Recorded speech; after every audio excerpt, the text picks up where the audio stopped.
Hey everyone, welcome to Pro PCS. I hope you all are doing good, staying safe and preparing well for your upcoming examinations as well. तो एक बार फिर आप सभी का स्वागत है प्रो पीसीएस के इस नए वीडियो में। और आज के इस वीडियो में हम कंटिन्यू करेंगे एमपीपीएससी एफएसओ के 1000 क्वेश्चन सीरीज का। This is part 3। Okay, so ये जो 1000 क्वेश्चन सीरीज है एमपीपीएससी एफएसओ एग्जामिनेशन का, उसका पार्ट 3 है। और आज के इस वीडियो में जो क्वेश्चंस है they are majorly based on the FSSA 2006। Okay, alright. तो अगर हम बात करते हैं what is FSSA 2006, it is food safety and standards act. Okay, food safety, food safety and standards act, standards act. Okay, all right. So the food safety and standards act, it was enacted in 2006. Okay, all right. So we, that is why we call it as FSSA 2006. So in this particular video, the questions are based on food safety and standard acts, which is a very important aspect of your MPPSC food safety officer syllabus. ठीक है, तो अगर आप syllabus के aspect से भी देखें और अगर आप PYQs का एनालिसिस देखें या आप ओवरऑल इंडिया में जो अलग अलग स्टेट्स के एफएसओ एग्जाम्स होते हैं, तो अगर आप उनके क्वेश्चंस को एनालाइज करेंगे तो आप पाएंगे कि food safety and standards act जो है ये बहुत इंपॉर्टेंट टॉपिक हो जाता है। ठीक है, तो चलिए स्टार्ट करते हैं from the very first question. When was the food safety and standards act enacted? So we just talked about it, right? So this question is talking about FSSA act 2006। Okay, alright. तो आप हमेशा अगर हम इस particular act के बारे में बात करें तो आप इसे याद ही ऐसे रखने की कोशिश कीजिएगा, FSSA 2006। तो आपको याद रहेगा that it was enacted in the year 2006। Okay, alright. So अब यहाँ पे एक बात समझने की कोशिश कर लेते हैं कि ये जो एक्ट है इसे इनैक्ट क्यों किया गया था। This act was enacted to integrate various food related laws into a single comprehensive framework for food safety। Okay, for food safety and yes, for regulations of food safety in India। Okay, तो if we talk about this particular FSSA act, ठीक है, तो आपको पता होना चाहिए कि ये जो पर्टिकुलर एक्ट था इसको इनैक्ट इसलिए किया गया कि जो different different food safety laws थे या फूड रिलेटेड जो लॉज थे उनको एक साथ एक कॉम्प्रिहेंसिव फ्रेमवर्क में लाया जा सके। Okay, alright. सो याद रखिएगा the correct answer to this particular question will be 2006। Okay, let's move to the next question. FSSA, देखिए एक बार फिर एफएसएसए का फुल फॉर्म आप अपने दिमाग में बोलिए इस क्वेश्चन को देख के, so you will learn it. Okay, alright. So if we talk about FSSA, what it is? The food safety and standards act, the Food Safety and Standards Act 2006। Okay, so the act was enacted in 2006 but it came into full force from which year? So this is very important question। देखिए आपको लग रहा होगा ये same questions है, but ये same questions नहीं है। पहले क्वेश्चन में पूछा गया कि जो एफएसएसए है उसे कब इनैक्ट किया गया।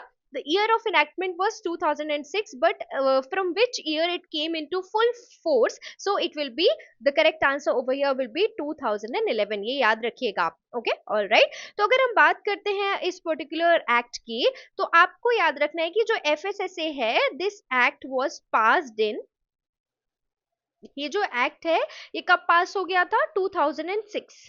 ये बात आपको याद रखनी है। Okay, alright. बट ये फुली ऑपरेशनल कब हुआ? फुली ऑपरेशनल, फुली ऑपरेशनल, ये फुली ऑपरेशनल हुआ 2011 में। आपको ये चीज याद रखनी है, बहुत ज्यादा इंपॉर्टेंट है। Okay, alright. तो अगर हम बात करते हैं एफएसएसए के, तो ये पास कब हुआ? एफएसएसए जो एक्ट है वो पास हुआ 2006 में, बट ये फुली ऑपरेशनल हुआ 2011 में, जब सारे जो रूल्स है या उन सभी रूल्स को नोटिफाई किया गया और इसके साथ साथ एफएसएसएआई को भी फंक्शनल किया गया। एफएसएसएआई को भी फंक्शनल किया गया in the same year 2011। Okay, so सारे जो रूल्स है उनको नोटिफाई किया गया और एफएसएसएआई को भी फुली फंक्शनल किया गया। Okay, alright. So this was about this particular question. चलिए आगे बढ़ते हैं with our third question today. The FSSA 2006 consolidates which of the following? Option A, food laws and regulations, drug and cosmetic laws, trade and commerce laws और agricultural produce laws. Okay, so इसका correct answer अगर हम इस particular question के बारे में बात करें तो इस पर्टिकुलर क्वेश्चन का जो करेक्ट आंसर होगा वो होगा food laws and regulations. Regulations, ठीक है। तो अगर हम बात करते हैं एफएसएसए की, तो वो क्या कंसोलिडेट करता है, तो एफएसएसए 2006 जो है वो फूड लॉज और रेगुलेशंस को कंसोलिडेट करता है, ओके। तो अगर हम इस पर्टिकुलर एक्ट के बारे में बात करें, तो इस एक्ट ने किस चीज का काम किया था, यूनिफिकेशन का काम किया, unification of various food laws, okay. तो पहले काफी सारे जो फूड लॉस थे उन सबको यूनिफाइड करके इस एक्ट एफएसएसए को जो है वो इनैक्ट किया गया था। तो अगर हम इस पर्टिकुलर एक्ट के बारे में बात करते हैं, सो ये किसका काम करता है, यूनिफिकेशन का, किसके यूनिफिकेशन का, unification of various food laws, okay. So I hope we are clear with this particular question also. चलिए आगे बढ़ते हैं towards our next question, which body is created under FSSA 2006। तो आई होप ये question का answer आपको बहुत easy लग रहा होगा, ठीक है।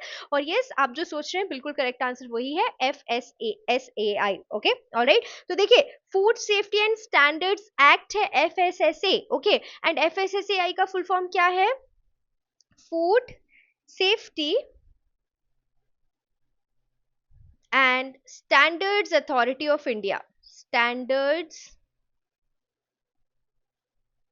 Authority of India. Okay, this is the full form of FSSAI. Okay, all right. So FSSAI stands for Food Safety and Standards Authority of India, and FSSA stands for Food Safety and Standards Act. Okay, all right. So याद रखिएगा कि अगर हम इस particular act के बारे में बात करें, तो under this FSSA 2006 act FSSAI जो है उसको ऑपरेशनल किया गया था, ये बात आपको याद रखनी है, ठीक है। तो एफएसएसए जो है, याद रखने वाली बात है आपको कि it is a chief regulatory body for, if we talk about this FSSAI, so it is actually a chief regulatory body for food safety rules and regulations in India, और इसको किसके अंडर क्रिएट किया गया था, under FSSA 2006 act, okay, alright. तो चलिए आगे बढ़ते हैं towards the next question. FSSAI stands for, अभी हमने बात की है, सो इसका करेक्ट आंसर क्या होगा, food safety and standards authority of India और food standards and safety authority of India. देखिए बहुत कंफ्यूजिंग से ऑप्शंस आपको यहाँ पर दिख रहे होंगे, right. So the correct answer will B food safety and Standards Authority of India, okay, all right, and this particular institution was set up under FSSA 2006, ये आपको पता होना चाहिए, ठीक है। तो चलिए आगे बढ़ते हैं towards question number 5, towards question number 6, ठीक है। FSSAI works under which ministry, so ये बहुत इजी सा क्वेश्चन हो जाता है आप लोगों के लिए, सो it will B ministry of health and family, ये आपको याद रखना है, ministry of health and family welfare will be your correct answer for this particular question, ठीक है। Who appoints the chairperson of FSSAI, ये बहुत इंपॉर्टेंट क्वेश्चन है, ये आपको पता होना चाहिए। तो अगर हम इसके बारे में बात करें, so the appointment of the chairperson of FSSAI it is made under the central government, okay, और इसके लिए जो अप्रूवल होता है वो कौन देता है, the president of India, please have a note of it, ठीक है। इसमें प्राइम मिनिस्टर करेक्ट आंसर नहीं होगा, appoints the chairperson of FSSAI, so president of India, okay. तो चेयरपर्सन एफएसएसएआई का जो अपॉइंटमेंट है, it is under the central government, okay, और जो एडवाइस है वो on the advice of the president of India, okay. तो चलिए आगे बढ़ते हैं, tenure of FSSAI chairperson, again very very important question कि एफएसएसएआई के जो चेयरपर्सन होते हैं उनकी जो टेन्योर है वो कितना होता है। सो याद रखिएगा, मैक्सिमम टेन्योर 5 years, ठीक है, और until the age of 65 years, whichever is earlier, okay. So the correct answer over here will be option number B, that is 5, ठीक है। तो या तो 5 years के हो जाए, सॉरी, या तो 65 years के हो जाए, ओके, ऑलराइट, या तो उनका जो टेन्योर है वो 5 साल का पूरा हो गया हो, जो भी पहले होगा उसको टेन्योर कंसीडर किया जाएगा, उसको अपर लिमिट कंसीडर किया जाएगा, ओके। चलिए आगे बढ़ते हैं towards the next question, question number 8, question number 9, sorry. Food under FSSA excludes, ठीक है। तो एफएसएसए में अगर हम food safety and standards act के बारे में बात करते हैं, राइट, तो इसमें फूड को फूड पर्टिकुलर टर्म की डेफिनेशन दी गई है। तो अगर हम फूड के बारे में बात करते हैं, तो अंडर एफएसएसए जो फूड है उसमें क्या, इनमें से कौन सी चीज जो है वो या एलिमेंट है या कंपोनेंट है वो शामिल नहीं है, alcoholic drinks, animal feed, raw fruits and vegetables और द पैकेज फूड। सो अगर हम इस पर्टिकुलर क्वेश्चन के बारे में बात करें, so the correct answer for this particular question will be animal feed. Animal feed is not considered as food under FSSA, ये आपको याद रखना है, ठीक है, ऑल राइट। तो चलिए आगे बढ़ते हैं towards our next question. Question number 10, food business operator means. यहाँ पे फिर से समझिएगा, ये क्वेश्चन जो है आपको इजी लग सकता है, ठीक है, बट जैसे ही आप इसके ऑप्शन पढ़ेंगे, manufacturer only, seller only, person engaged in any aspect of food business, और एक्सपोर्टर ओनली, तो कौन सा इनमें से करेक्ट आंसर होगा फॉर फूड बिजनेस ऑपरेटर? तो याद रखिएगा, the person who is engaged in any aspect of food business, उसे आप फूड बिजनेस ऑपरेटर कहेंगे। ओके, तो ये वाला क्वेश्चन थोड़ा सा इजी था। आगे बढ़ते हैं towards question number 11। Today we are going to do 50 questions, ठीक है। Food business under FSSA covers. तो अगर हम एफएसएसए के बारे में बात करें तो उसके अंडर जो फूड बिजनेस है, किसे फूड बिजनेस कंसीडर किया जाता है? So for this particular question the correct answer will be manufacturing, storing, distributing, selling and importing. Okay, alright. So ये बात आपको पता होनी चाहिए। ऑलराइट, ये आपका करेक्ट आंसर हो जाएगा, ठीक है। चलिए आगे बढ़ते हैं towards the next question, adulterants under FSSA. ये सारी जो टर्म्स हैं ये बहुत ज्यादा इंपॉर्टेंट है, ठीक है, alright.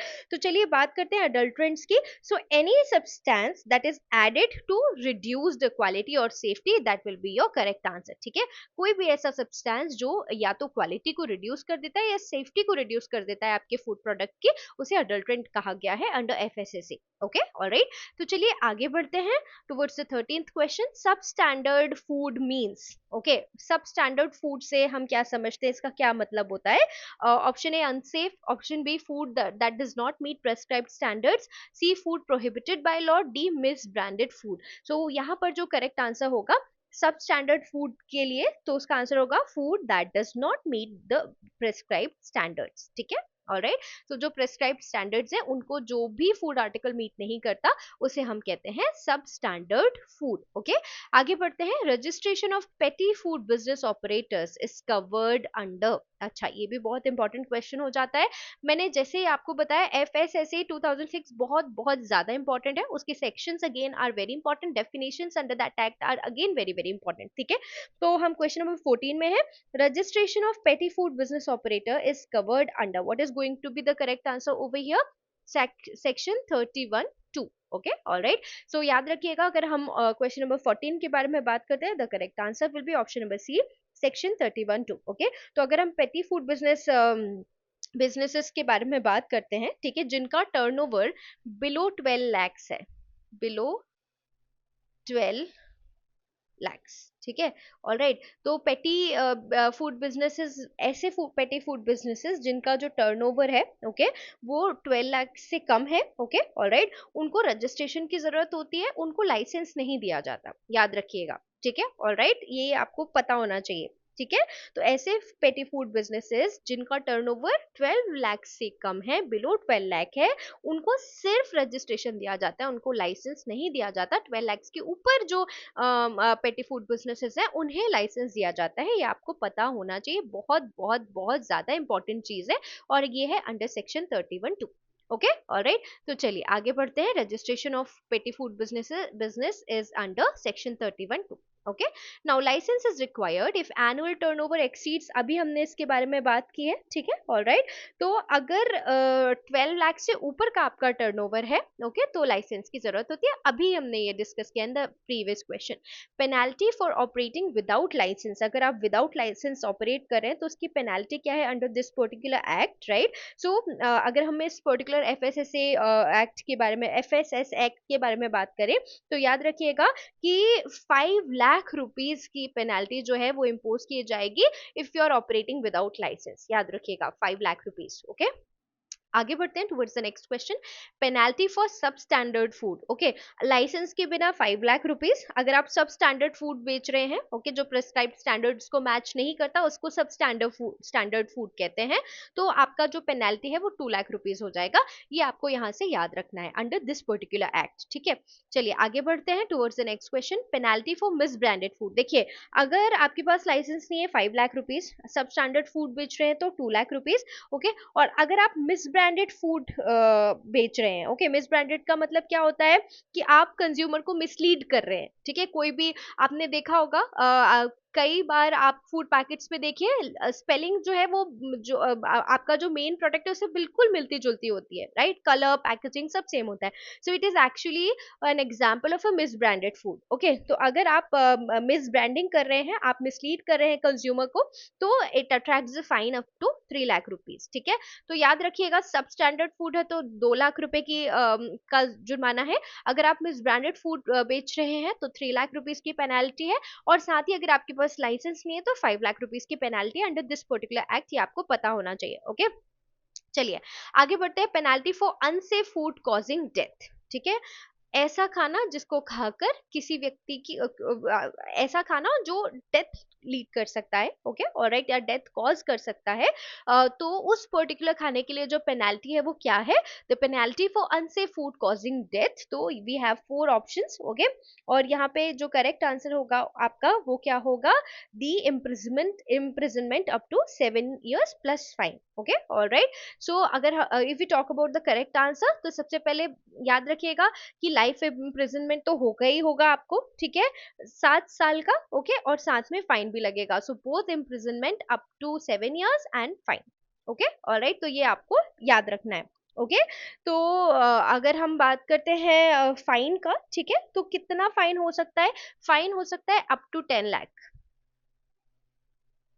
Okay, up to 10 lakhs आपका फाइन लग सकता है। ठीक है, और इसके अलावा आपको 7 साल की सजा भी हो सकती है, ये आपको पता होना चाहिए। ठीक है, ऑलराइट, चलिए आगे बढ़ते हैं। Sorry, we miss this particular question. Penalty for misleading advertisement. ठीक है, अगर आप कोई मिसलीडिंग एडवर्टीजमेंट करते हैं तो पेनाल्टी क्या होगी? ठीक है, तो याद रखिएगा कि ये जो पर्टिकुलर पेनाल्टी है इस पर्टिकुलर एक्ट के लिए, कि अगर आप मिसलीडिंग एडवर्टीजमेंट कर रहे हैं, ठीक है ऑलराइट, सो ये 5 लाख रुपीज है। एंड याद रखिएगा कि जो मैन्युफैक्चरर है और जो एंडोर्स कर रहा है, ठीक है ऑलराइट, उनके लिए अलग अलग है। अगर जो एंडोर्स कर रहा है उसके लिए 5 लाख रुपीज है, ठीक है, और जो मैन्युफैक्चरर है, याद रखिएगा यहाँ पर, तो मैन्युफैक्चरर के लिए 10 लाख रुपीज है, ठीक है, और जो एंडोर्स कर रहा है उसके लिए 5 लाख रुपीज। ठीक है, तो अगर हम इसे हम जल्दी से लिख लेते हैं, मैन्युफैक्चरर जो है उसके लिए 10 लाख रुपीज है, ठीक है ऑलराइट, और जो एंडोर्स कर रहा है उसे, उसके लिए 5 लाख रुपीज है। ठीक है, आप इसको समझने की कोशिश कीजिएगा।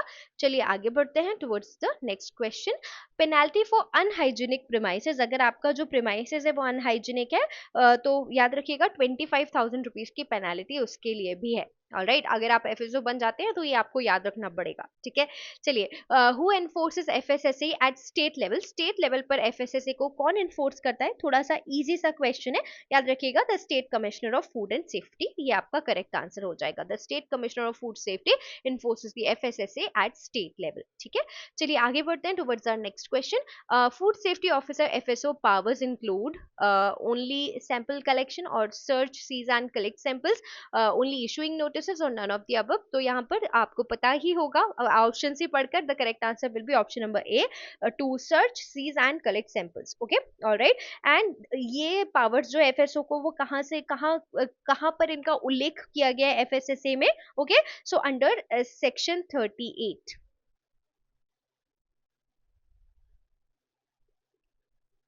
याद रखिएगा। ओके ऑलराइट, तो एफएसओ को जो एम्पावर किया गया है वो इस एक्ट के सेक्शन 38 में एम्पावर किया गया है। चलिए आगे बढ़ते हैं towards the next question.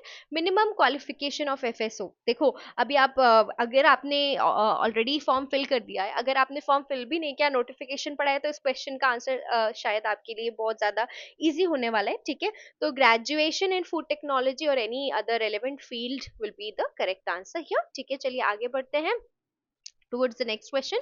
Who adjudicates penalties under FSSA? ठीक है ऑलराइट, अब देखिए यहाँ पर भी बहुत बहुत इंपॉर्टेंट क्वेश्चन है और इसका आंसर क्वेश्चन में ही है। Okay, so adjudicating officer that is the ADM. तो एडीएम जो है वो पेनाल्टीज को एडजुडिकेट करता है अंडर एफएसएसए। ओके ऑलराइट, चलिए आगे बढ़ते हैं towards the next question. Who can issue improvement notice. कौन इम्प्रूवमेंट नोटिस जो है वो इशू कर सकता है? तो इसका आंसर याद रखिएगा, it will be the designated officer. Okay alright, so the designated officer can issue the improvement notice, याद रखिएगा। Okay, that too under section 32। Okay कौन सा सेक्शन? अंडर सेक्शन 32, और सेक्शन 32 में क्या है? Corrective measures. ये आपको पता होना चाहिए, ठीक है। चलिए आगे बढ़ते हैं towards our next question. Just a second. Schedule 4 of FSS regulations relates to।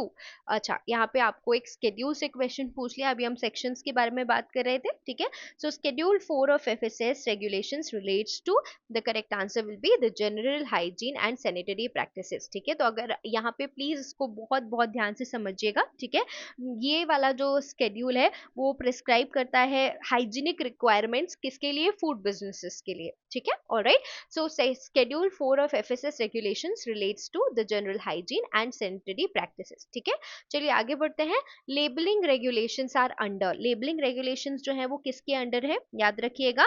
So they are under FSS, contaminants toxins and residues regulation 2011, okay. Alright, तो अगर हम बात करते हैं लेबलिंग रेगुलेशन की, I'm sorry, the correct answer over here will be option number B, packaging and labeling regulations 2011. Okay, I'm so sorry, I said option C, that's incorrect. We are talking about labeling regulations. Okay, so the correct answer over here will be option number B, that is packaging and labeling regulations 2011. Okay, all right. So ये जो particular FSS है, ठीक है, packaging and labeling regulations 2011, ये regulate करता है labeling को किसी भी product में, ठीक है। I'm sorry, I said C as the correct answer. I am extremely sorry for the same. The correct answer will be option number B. Okay, so let's proceed further and let's move to question number 29.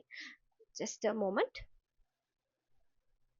Agmark certification is mandatory under FSSA। Okay, so ये certification जो है वो mandatory है या नहीं? Okay, so the correct answer will be no, it is not mandatory under FSSA, ठीक है, ये वॉलंटरी है। ओके, और अगर हम बात करते हैं एगमार्क की, तो स्पेसिफिकली ये किसके लिए है? एग्रीकल्चरल प्रोडक्ट्स के लिए है, एग्रीकल्चरल प्रोडक्ट्स के लिए है, ठीक है। इस बात को प्लीज यहाँ से समझने की आप कोशिश कीजिएगा। अगर हम एगमार्क के बारे में बात करते हैं तो ये किसके लिए? मेजरली एग्रीकल्चरल प्रोडक्ट्स के लिए है, और ये मैंडेटरी बिल्कुल भी नहीं है, दिस इज वॉलंटरी। ओके, चलिए let's move to the next question, question number 30। Organic food regulation introduced in, please try to answer this, this is very very important question, ठीक है। तो अगर हम ऑर्गेनिक फूड रेगुलेशन के बारे में बात करें, तो जितने भी ऑर्गेनिक फूड मटेरियल है उनको किसके अंदर रेगुलेट किया जाता है? Under the organic food regulations of FSS, ठीक है। तो इसे कब इंट्रोड्यूस किया गया? It was introduced in 2017। Okay, so organic food regulations was introduced in the year 2017। Okay, चलिए आगे बढ़ते हैं and let's talk about question related to fortification. So fortification logo F+, देखिए अभी यहाँ से दो चीजें आपको पता होनी चाहिए कि जो F+ है वो क्या है? वो है फोर्टिफिकेशन लोगो, ठीक है। So fortification logo is regulated under, we have four options A, B, C और D। The correct answer for this particular question will be the FSS fortification of foods regulation. Okay, all right.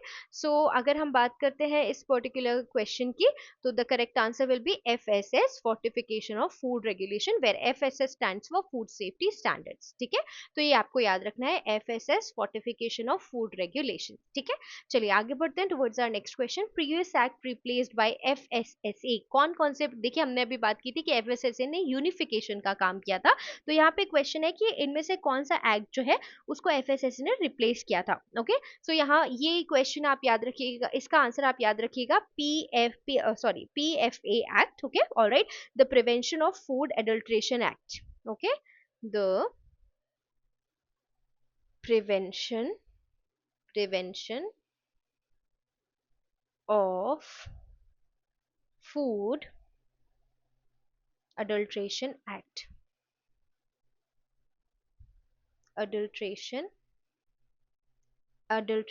act। Okay, alright, इसे कहते हैं हम PFA act, 1954, the prevention of food adulteration act. Okay, alright. So FSSA ने इस act को भी replace किया था, ये आपको पता होना चाहिए. ठीक है, चलिए आगे बढ़ते हैं towards the next question. Maximum residue limit, that is MRL, it refers to. ये इंपॉर्टेंट क्वेश्चन है. तो अगर हम बात करते हैं मैक्सिमम रेसिड्यू लिमिट की, ओके, तो इसका मतलब होता है कि कितने अमाउंट में जो पेस्टिसाइड रेसिड्यू है वो अलाउड है. Okay, so that is the maximum residue limit. So the correct option here will be A.